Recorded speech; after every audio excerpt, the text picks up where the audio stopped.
अस्सलाम वालेकुम। हमारी ऑन डिमांड एनालिसिस की सीरीज़ की आज पहली वीडियो है और जो हमें रिक्वेस्ट आई है वो रेंडर टोकन की आई है कि रेंडर के बारे में थोड़ा सा एनालिसिस कर लिया जाए। तो हम इसके पहले जो हैं वो फंडामेंटल्स देखेंगे कि ये रेंडर जो टोकन है वो बेसिकली है क्या, और किसी भी टोकन में या कॉइन में इन्वॉल्व होने से पहले, इन्वेस्टमेंट से पहले ये जानना बहुत ज़रूरी होता है कि वो टोकन किस प्रोजेक्ट से रिलेटेड है और उसकी टीम क्या है, उसकी यूटिलिटी कैसी है, ये चीज़ें, उसकी सोशल मीडिया पे हाइप कैसी है, ये चीज़ें सारी जानना बहुत ज़रूरी होता है। तो हम इसकी जो है वो चेक करते हैं डिटेल्स।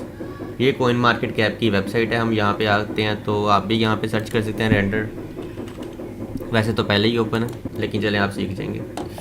और ये देखें, ये इसकी डिटेल्स हैं सारी, ये नीचे तक यहाँ तक ये सारी इसकी डिटेल्स लिखी हुई हैं।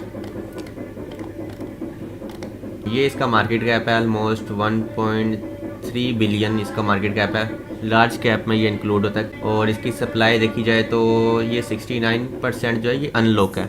अनलॉक का मतलब है कि 69% जो सप्लाई इसकी है वो मार्केट में मौजूद है, और जो रिमेनिंग सप्लाई है अनलॉक होगी वो ऑलमोस्ट 30% बची है। और अबव 60 इज़ गुड। अगर प्रोजेक्ट अच्छा है तो 60 से 50 से प्लस भी हो तो ये एक अच्छी कंडीशन होती है मार्केट के लिए, किसी टोकन के लिए। लेकिन अगर बियर मार्केट है और फिर सप्लाई ज़्यादा, मतलब 60% भी लोग अनलॉक हुई है और बियर मार्केट है, तो फिर एक बुरी कंडीशन हो सकती है उसकी जब वो सप्लाई अनलॉक होगी। उसके लिए आपको डेट्स पे नज़र रखना ज़रूरी है कि वो सप्लाई कब कब अनलॉक होनी है। लेकिन अगर बुल मार्केट है या पॉजिटिव मार्केट है तो उसके लिए कोई बहुत इजी है ये 40% को, बाकी 30% को डिज़ोल्व करना। तो ये इसकी टोटल सप्लाई है और ये इसकी मैक्सिमम सप्लाई है कि कितने, जो मैक्सिमम सप्लाई का मतलब होता है कि कितने जो टोकन है रेंडर टोकन वो मार्केट में आ सकते हैं, या टोटल सप्लाई है मतलब इस टाइम कि इससे ज़्यादा जो रेंडर टोकन है वो मार्केट में कभी भी नहीं आएंगे। अच्छा, ये थी थोड़ी सी डिटेल्स। अगर इसकी प्रोजेक्ट डिटेल देखें कि क्या है तो अबाउट सेक्शन में जाएंगे। So render token is a distributed GPU rendering network built on top of Ethereum blockchain. ये इसकी प्रोजेक्ट डिटेल लिखी है। दरअसल ये एक जीपीयू जो टेक्नोलॉजी है, ये सिस्टम है, उस पे बेस है और एआई के भी फीचर्स इसमें इंक्लूड हैं। तो यूटिलिटी तो इसकी अच्छी है, कंप्यूटर्स वगैरह में, सिस्टम्स में ये अच्छा यूज़ होगा। हम इसकी चलते हैं वेबसाइट पे। ये इसकी वेबसाइट है टोकन की। आप यहाँ से भी इसकी वेबसाइट ओपन कर सकते हैं। ये हमने इसकी वेबसाइट ओपन कर ली है और ये कुछ इनके नोटिफिकेशन आ रही है कि ये सोलाना नेटवर्क पे जो है वो सोलाना चेन पे अपग्रेड हो गया। तो advancing the next generation of rendering and AI technology देख। और नीचे देखें तो ये इनके फीचर्स लिखे हुए हैं कि क्या क्या इस प्रोजेक्ट के फीचर्स हैं, क्या क्या ये प्रोवाइड कर रहे हैं, इसकी यूजेबिलिटी कैसी है, ये सब चीज़ें लिखी हुई हैं। ये इनकी टीम लिखी हुई है। किसी भी प्रोजेक्ट की टीम जो होती है वो बहुत मैटर करती है कि वो टीम क्या है, कौन लोगों से बनी हुई है, स्कैमर हैं, अच्छे लोग हैं, कौन है। तो टीम काफ़ी मैटर करती है किसी प्रोजेक्ट पे। टीम और उसका जो मैं समझता हूँ कि सबसे ज़्यादा जो मैटर करता है किसी प्रोजेक्ट के लिए वो एक तो यूटिलिटी, कि उसकी यूटिलिटी कैसी है, टीम का होना अच्छा, टीम अच्छी होनी चाहिए, और दूसरा उसकी सोशल मीडिया पे एक्टिविटी कैसी है। सोशल हाइप का होना इन्वेस्टमेंट को लाने के लिए, अट्रैक्ट करने के लिए बहुत ज़रूरी होता है। तो अब हम सोशल मीडिया पे चलते हैं कि इनकी सोशल मीडिया पे क्या एक्टिविटी रहती है। सोशल मीडिया पे देखा जाए तो रेंडर नेटवर्क लास्ट ट्वीट 2 नवंबर, 6 दिसंबर, 5 दिसंबर। तो इनके ट्विटर हैंडल पे भी जो है वो कोई ना कोई अपडेट ट्वीट आती रहती है। यानी इनकी जो टीम है सोशल मीडिया की वो काफ़ी एक्टिव है। अगर कोई ऐसा नेटवर्क है जो कभी ट्वीट देता ही नहीं या 2-2 महीनों में एक ट्वीट आ रही है तो उसकी सोशल मीडिया हाइप काफ़ी कम होगी।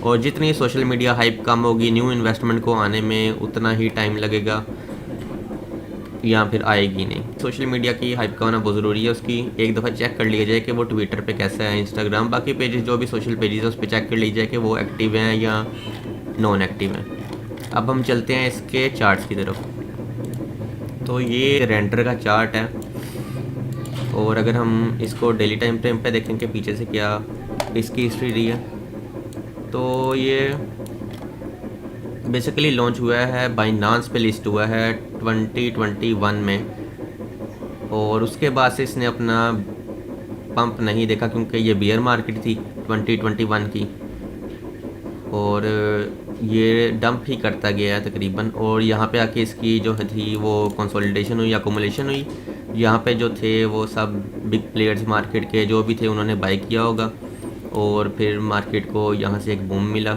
और प्राइस 0.39 से लेकर 2 तक मूव कर गई थी। ऑलमोस्ट 462% मूव की, और अगर आगे तक देखें तो ऑलमोस्ट 655%। उसके बाद फिर मार्केट में 2023 मई में एक डंप आता है जो मार्केट को ले आता है वापस 1.37 पे। तो यहाँ पे एक सपोर्ट एरिया था, यहाँ पे मार्केट को अच्छे बायर्स मिले, तो मार्केट ने यहाँ से बाउंस किया और मार्केट ने यहाँ तक मूव किया। इसके बाद मार्केट ने अपनी इस ब्रेक जो रेजिस्टेंस की लाइन थी उसको ब्रेकआउट किया, और जब ब्रेकआउट होता है तो ज़ाहिर बात है जो सोशल मीडिया वगैरह पे है, जो यहाँ पे जो पैटर्न ट्रेडिंग करते हैं, वहाँ पे एक इन्वेस्टमेंट आती है। यहाँ पे बायर्स आए, जब ब्रेकआउट हुआ तो यहाँ पे बायर आए और प्राइस को यहाँ से मूव करके ले गए 3.90 तक, और आजकल ये जो है टोकन मूव कर रहा है 3.6 की रेंज में। अब हम चलते हैं इसकी करंट सिचुएशन पे। करंट सिचुएशन इसकी कुछ इस तरह से है कि ये भी एक रेंज मूवमेंट में है, कोई अप डाउन नहीं है। मार्केट हमेशा दो तरह से चलती है, अभी मैं आपको दिखाता हूँ।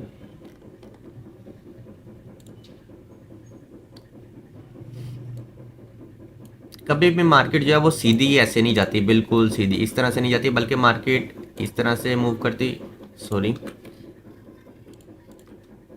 जो मार्केट है वो इधर से इस तरह मूव करती है, या तो इस तरह मूव करके ऊपर जाती है, और या फिर इस तरह से मूव करती है मार्केट जो है ये इस तरह से बाउंस लेगी एक बड़ा, और फिर ऐसे कंसोलिडेट होना शुरू हो जाएगी एक जगह पे, होते होते होते होते होते जब बिल्कुल एक स्क्वीज़ आ जाएगा तो फिर मार्केट एक और मूव लेगी, इस तरह से लेती है। यहाँ पे ये बिल्कुल नीचे को मूव, ये जो मूव है ये नीचे को भी हो सकता है। तो मार्केट इस तरह से, ये दो बेसिक जो मार्केट के पैटर्न्स हैं वो इस तरह से मूव करते हैं।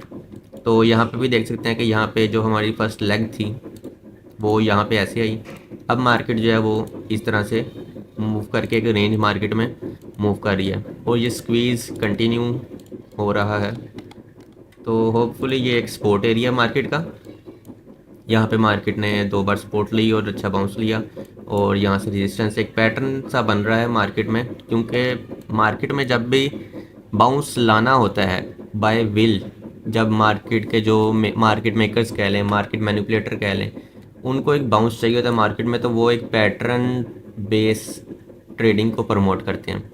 तो होपफुली मार्केट जो है वो प्राइस इस तरह से मूव करेगी इस रेड लाइन तक, ये एक रेजिस्टेंस की लाइन है, तो यहाँ से मूव करके दोबारा इधर डंप करेगी, होप्सो इस ग्रीन को दोबारा टच करे, कुछ इस तरह से करते करते करते करते यहाँ पे एक स्क्वीज़ आ जाएगा। उसके बाद स्क्वीज़ के आने के बाद मार्केट को एक ब्रेकआउट दिया जाएगा, यूँ करके एक बड़ी सी लाइन बनेगी जिससे ब्रेकआउट हो जाएगा, और सोशल मीडिया पे जो है वो एक हाइप बन जाए कि ब्रेकआउट हो गया है, इसको बाई करो ट्रेड करो। उससे क्या होगा कि मार्केट में न्यू बाइंग आएगी। तो इसको अगर आगे लेके चलना जाए तो यहाँ तक कुछ जब ब्रेकआउट हो जाएगा उसके बाद ये इस एरिया को होपफुली रीटेस्ट करेगा, या बाज़ औक़ात नहीं भी करता, लेकिन होपफुली ये रीटेस्ट करके कुछ इस तरह से यहाँ पे मूव करेगा, अपनी ये जो सेकंड रेड लाइन थी 4 की, इसको क्रॉस करेगा और फिर इस पे दोबारा रीटेस्ट करेगा। उसके बाद अगर प्राइस ने वाकई ऊपर जाना हुआ, यहाँ पे अच्छे बाइट्स मिल गए, इसको एक सपोर्ट बन गई इस रेड लाइन पे, तो मार्केट यहाँ पे बाउंस करेगी, इस 4.3 के लेवल को फ्लिप करेगी और दोबारा यहाँ पे रीटेस्ट करेगी। और फिर अगर मार्केट ने फर्दर मूव करना हो, यहाँ पे मार्केट को अच्छे बाइट्स मिल गए, अच्छी सपोर्ट मिल गई, तो मार्केट यहाँ से मूव करके इसको फ्लिप करेगी और यहाँ पे जो है वो मार्केट दोबारा से रीटेस्ट करेगी और फिर फर्दर ऑन कैरी करेगी। बेसिकली ये पैटर्न किस तरह से होता है कि मार्केट जब भी अपनी किसी रेजिस्टेंस को ब्रेक करती है वही रेजिस्टेंस सपोर्ट में कन्वर्ट हो जाती है। तो इसलिए रेजिस्टेंस जब मार्केट ने ब्रेक किया तो प्राइस एक दफ़ा वापस आती है रीटेस्ट के लिए कि वो जो रेजिस्टेंस को क्रॉस किया वो सपोर्ट में कन्वर्ट हुई है कि नहीं। तो अगर तो वो यहाँ से बाउंस ले जाती है तो वो समझ लें कि वो अच्छी सपोर्ट बन चुकी है, तो हम यहाँ पे बाय कर सकते हैं बीच में।